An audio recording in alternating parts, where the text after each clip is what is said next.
नमस्कार, मी अनुष्का अभिज्ञा रेसिपी तुमचं खूप खूप मनापासून स्वागत करते। आज मी तुम्हाला दाखवणार आहे वर्षभर टिकणारी अशी सालपापडाची रेसिपी।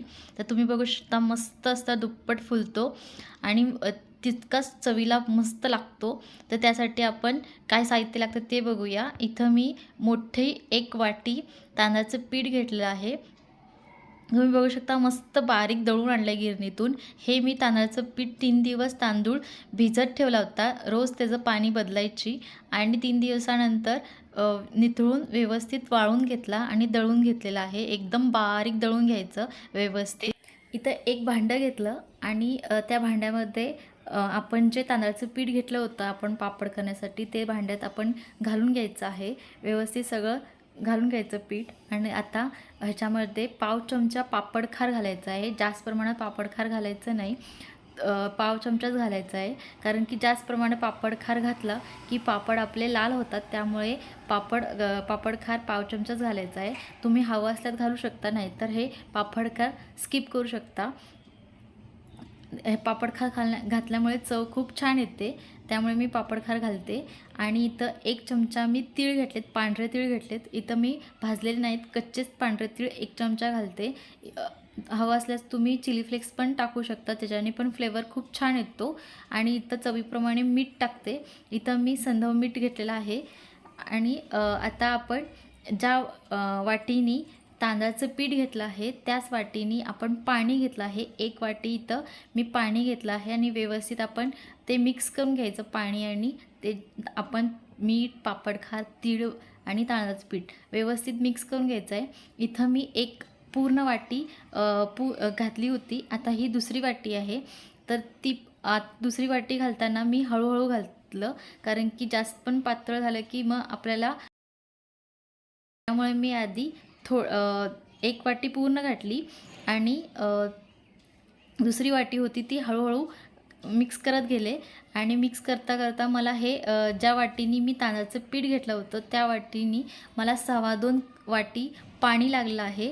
आणि मी व्यवस्थित हा असा बॅटर करून घेतला आहे, जास्त घट्ट पण नाही आणि जास्त पातळ पण नाही, असं व्यवस्थित असा बॅटर करून घेतला आहे।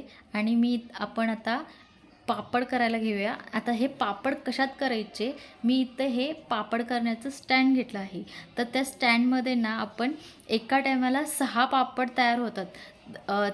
पूर्वी काय व्हायचं, एका टायमाला एकच वाफवून व्हायची। आता हे बाजारमध्ये असं स्टँड व्यवस्थित मिळतं की एका टायमाला 6 पापड व्यवस्थित वाफवून येतात आणि टाईम पण वाचतो। इथं मी इडली कुकरमध्ये किंवा साध्या कुकरमध्ये पण तुम्ही वाफवू शकता। मी इथे इडलीचा कुकरचा वापर करणार आहे। इथं मी पाणी तापत ठेवलं आहे आणि व्यवस्थित पाणी तापलं की आपण पापड घालायचे। आता हे एक पापडचं स्टँडमध्ये 12 प्लेट असे पाती असतात, ते 6 घातले की आपण 6 रेडी करून ठेवायचे असे। आता आपण एक पाती घ्यायची आणि त्याच्यामध्ये 1 चमचा ते तांदळाचं पीठ घालायचं आणि व्यवस्थित गोल गोल असं फिरवायचं, जेणेकरून आपल्याला लाटायला लागत नाही किंवा थापायला लागत नाही। ते व्यवस्थित असं मस्त फिरलं जातं। मी इथं 1 चमचाच घालते, तुम्हाला हवं असलं तुम्ही 2 चमचा घालून ते पूर्ण जेवढी पात असते तेवढं मोठं करू शकता। मी इथं 1 चमचा घालते आणि असं हे स्टँडमध्ये ते अरेंज करायचं असतात। एका टायमाला 6 व्यवस्थित पापड वाफवून तयार होतात। आता आपण काय करूया, पटापट पातीमध्ये व्यवस्थित असं एक चमचा बॅटर घालायचं आणि व्यवस्थित असं गोल गोल फिरवत सगळे साहीच्या साही तयार करून घ्यायचं। आता हे साही पापड बनवून तयार झाले। तुम्ही बघू शकता मस्त असं एका टायमाला 6 पापड वाफवून होतात आणि टाईम पण वाचतो। आता इथं एक कुकरचं भांडं आपलं मगाशी तापत ठेवलं होतं, ते चांगलं उकळलेलं आहे आणि त्याच्यामध्ये पापड आता वाफवायला ठेवायचे, जास्त वेळ ठेवायचे नाहीत, 5 मिनटंच ठेवायचे। 5 मिनटात व्यवस्थित वाफवून होतात। आता इथे झाकण लावून व्यवस्थित 5 मिनटासाठी वाफवून ठेवायचे। इथे 5 मिनटं झाली आहेत आणि आता हे स्टँड पापडाचं कडेला काढून घ्यायचं, व्यवस्थित काढायचं, वाफ हातावर येते, त्याच्यामुळे व्यवस्थित एका कपड्याच्या सहाय्याने कडेला करू शकता. आता इथे मी गरम आहे म्हणून हाताने कडेला करते आणि एका परातीमध्ये पाणी घेतलं आहे आणि त्या परातीमध्ये हे पात असते पापडाची ती पूर्ण घालायची आणि बाजूला मी सूप घेतलं आहे. सूप असलं तर तुम्ही सूप घेऊ शकता आणि किंवा टोपली असेल तर टोपली घेऊ शकता. मी इथे एक सुई घेतली. सुईच्या साहाय्याने किंवा टूथपिकच्या साहाय्याने तुम्ही त्याच्या कडा व्यवस्थित निघून येतात, कुठेही तुटत नाही. तुम्ही बघू शकता मस्त अशी निघून आली आहे. आणि आता मी अजून एक तुम्हाला दाखवते. अशी एक पात घ्यायची, ती पाण्यात व्यवस्थित त्याला भिजवायची आणि मग ती भिजवलेली असतानाच ती पाण्यातच असतानाच ते सुईनी अशी गोल गोल फिरून त्याचे काठ काढायचे आणि ते व्यवस्थित निघून येतात, कुठंही तुटत नाहीत. तुम्ही बघू शकता मस्त निघून आले. आणि आता आपण हे सुपावर असं एका साईडला एक छान व्यवस्थित अरेंज करायच्या. आता माझ्याकडे एक्स्ट्रा ज्या पाती 6 होत्या त्या मी बॅटर घालून व्यवस्थित पापड तयार करून घेतला आहे. तुम्ही बघू शकता मी आता हे 6च्या 6 पाती वाफळण्यासाठी तयार करत आहे. मी जेव्हा हे सुपातले पापड वाफळत होते तेव्हा मी हे पाती मी व्यवस्थित बॅटर घालून व्यवस्थित पापड 6च्या 6 रेडी करून घेतले. तुम्ही बघू शकता मस्त असे रेडी झालेत आणि ते वाफवून घेतले.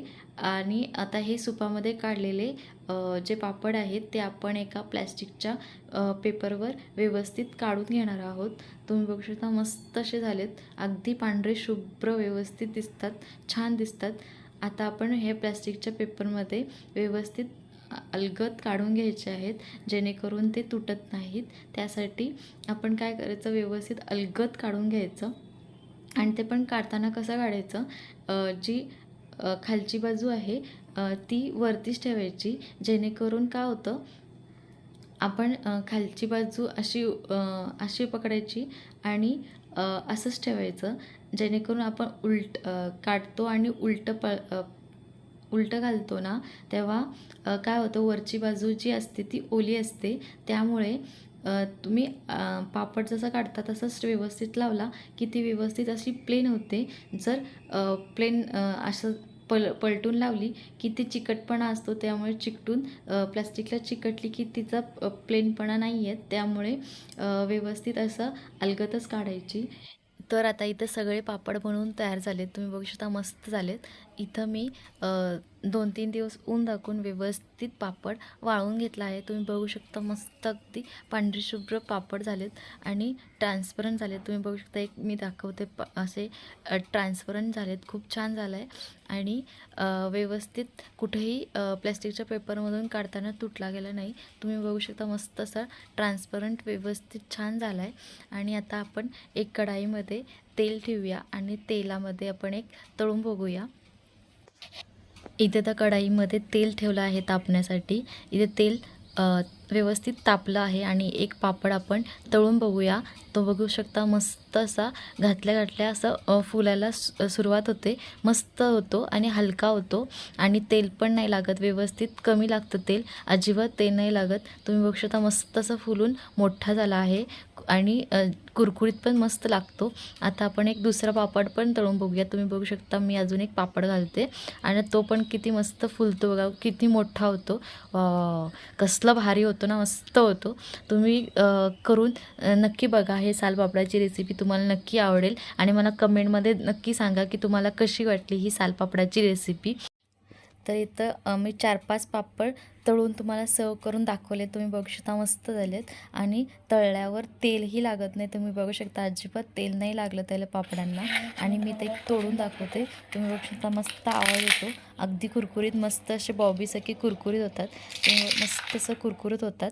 आणि तुम्हाला कशी वाटली ही सालपापडाची रेसिपी जरूर मला कमेंटमध्ये नक्की सांगा. आय होप हा व्हिडिओ जर आवडला असेल व्हिडिओला नक्की लाईक करा, चॅनलला सबस्क्राईब करा. अशीच नवीन नवीन रेसिपी तुमच्यासाठी घेऊन येऊ. तोपर्यंत धन्यवाद.